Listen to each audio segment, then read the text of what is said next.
શહેર મુસ્લિમ સમાજના એક અગ્રણી તરીકે વર્ષોથી આ રાજકોટ શહેરના સંગઠનની અંદર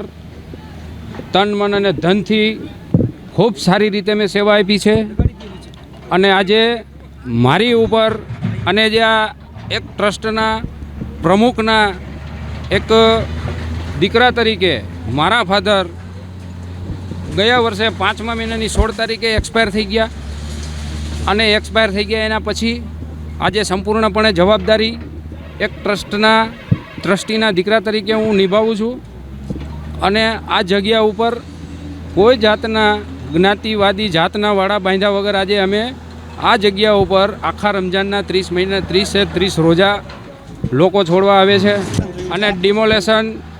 આજે કેટલા સમયથી આ સમસ્યા ચાલતી હતી. અનિરુદ્ધા માયુ સાહેબની કોર્ટની અંદર હાઈકોર્ટમાં અમે પિટિશન દાખલ કરેલી હતી. અમારા ટ્રસ્ટી એક હયાત છે એના નામથી અને કેટલા સમયથી 3 મહિનાથી તારીખ પડતી હતી અને એ લોકોએ જે રિઝલ્ટ આપ્યું અમારી અરજીને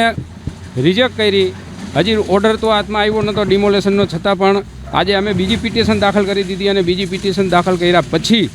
પણ આ લોકોને અમે જે કોઈ અહીંયા હાઈવે ઓથોરિટીના સાહેબો અને જે કોઈ પાર્ટીના લોકો, પોલીસ પાર્ટીના લોકો આવ્યા, અમે એને રિક્વેસ્ટ કરી કે સાહેબ તમે અમારી પિટિશન દાખલ થઈ ગઈ છે ચીફ જસ્ટિસ સાહેબની કોર્ટમાં અને એમનો નંબર પણ પડી ગયો છે. અમે એમને નંબર પણ બતાવ્યા હાઈવે ઓથોરિટી અધિકારીના સાહેબોને અને પોલીસ અધિકારીઓને પણ કીધું, પણ એમનું કહેવાનું એમ થયું કે અમે પાડવા નથી આવ્યા, ઓથોરિટીના સાહેબો પાડવા આવ્યા છે, એમની સાથે તમે વાત કરી લો. અમે તો ઓનલી ફોર પ્રોટેક્શન માટે આવ્યા છીએ, એટલે એ લોકોને પ્રોટેક્શન માટે આવ્યા છીએ અમે, એવું એમને એને કીધું અને અમે ઓથોરિટીના લોકોને અમે રિક્વેસ્ટ કરી કે ભાઈ અમારું આજે આ પિટિશન દાખલ થઈ ગઈ છે, એના નંબર પડી ગયા છે, તમે આ જોઈ લ્યો પછી કાર્યવાહી કરજો. છતાં પણ એ લોકોએ આજે અમારું માન્ય નથી રાખ્યું અને આ દરગાહને ડિમોલેશન કરી છે. મારું નામ ઇકબાલ અલીભાઈ ભાણું. સાહેબ, ડિમોલિશન થયું છે તો આમાં ક્યાંક ને ક્યાંક હિન્દુ સમાજના, મુસ્લિમ સમાજના, તમામ જાતના, હવે શીખ ધર્મ હોય કે ખ્રિસ્તી ધર્મ હોય, બધા વ્યક્તિઓની અહીંયા આસ્થા જોડાયેલી છે અને તમામ વ્યક્તિઓના ક્યાંક ને ક્યાંક બધાને દુઃખ છે, એક બધાની લાગણી દુભાયેલી છે અને ઘણા માણસોના આપણને મેસેજ આવે છે, ફોન આવે છે, પણ અત્યારે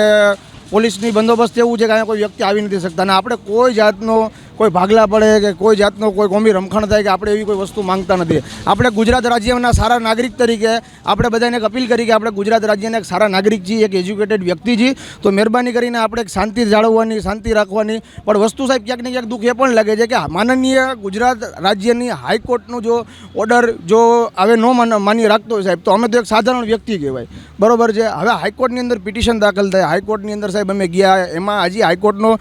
કાલે ચુકાદો આવ્યો, બરોબર છે, અને આ લોકોએ આપણે બીજી જગ્યાએ સામે હજી હાઈકોર્ટમાં ઉપલા ડબલ બેન્ચમાં આપણે કેસ નાખ્યો અને છતાં પણ સાહેબશ્રીને બધા મોટા જે અધિકારીઓ શ્રી હતા એ બધાને આપણે બધી વસ્તુ દેખાડી, છતાં પણ એ લોકોએ આપણી કોઈ વસ્તુ માન્ય રાખી નથી. હા, વકફમાં સાહેબ 1963થી નોંધાયેલી જગ્યા છે અને હાઈવે ઓથોરિટીનું એવું કહેવાનું થયું કે 2002માં અમને સંપાદન થયેલી છે.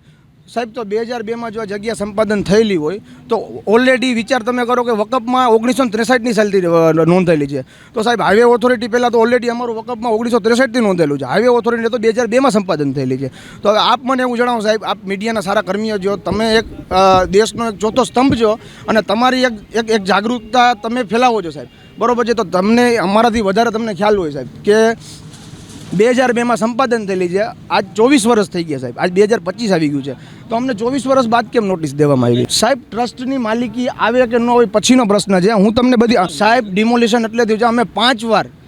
1 વાર નહીં, 2 વાર નહીં, 5 વાર નહીં, 25 વાર ટોટલી ઓન રેકોર્ડ તમને બતાડું, અમે 25 વાર નીમ કરવા માટેની અમે પ્રોસેસ કરેલી છે, જેના ટોટલી બધા આપણી પાસે પુરાવા છે. સાલને 2024માં આર્કિયોલોજીકલ ડિપાર્ટમેન્ટ ઓફ ઇન્ડિયા જેણે સર્વે કર્યું, આર્કિયોલોજીકલ ડિપાર્ટમેન્ટ બોર્ડની છે, એટલે સાહેબ એક સરકારનો જ પાર્ટ થયો, તો સરકારી વિભાગે જે એવું કીધું કે આ જગ્યા કાયદેસર 300 થી 400 વર્ષ જૂની છે. જ્યારે એ લોકોએ જ્યારે આર્કિયોલોજીકલ ડિપાર્ટમેન્ટ ઓફ ઇન્ડિયા જ્યારે સર્વે કર્યો ત્યારે એમણે કીધું કે 300 થી 400 વર્ષ કાયદેસર આ જગ્યા જૂની છે, એટલી જૂની છે. અને એવા ઘણા આપણા મહાનુભાવીઓ અને બીજી જે નોબતના નગારા પડ્યા છે એ આપણા રાજકોટના રાજા સાહેબે દીધા હતા આજથી 150 થી 200 વર્ષ પહેલાં. એ નગારાને નોબત પર તમે સામે જોઈ શકો છો, આવી આખા રાજકોટમાં છે. ના સાહેબ, માંગ તો એવી છે કે હવે જે વસ્તુ બની છે 45 થી 50 વર્ષથી અમે રેગ્યુલેશન માટેની પણ મહેનત કરી છીએ. આજ મારા ફાધર કરતા હતા, એની પહેલાં મારા દાદા કરતા હતા અને તમામ વડીલો બધા આગેવાનો બધા ભેગા થઈને કરતા હતા. પણ હવે અત્યાર સુધી આપણી માટે આપણને કોઈ સાથ સહકાર નથી મળ્યો. આપણે માત્ર સરકારશ્રીને એટલી અપીલ કરી કે સાહેબ કોઈ જાતનો આપણે હિન્દુ મુસ્લિમ બધા ભેગા થઈને રહીએ, એક એકતા હોવી જોઈએ. ના સાહેબ, હાઈકોર્ટમાં આપણી ઓલરેડી પિટિશન આપણે દાખલ કરી દીધી.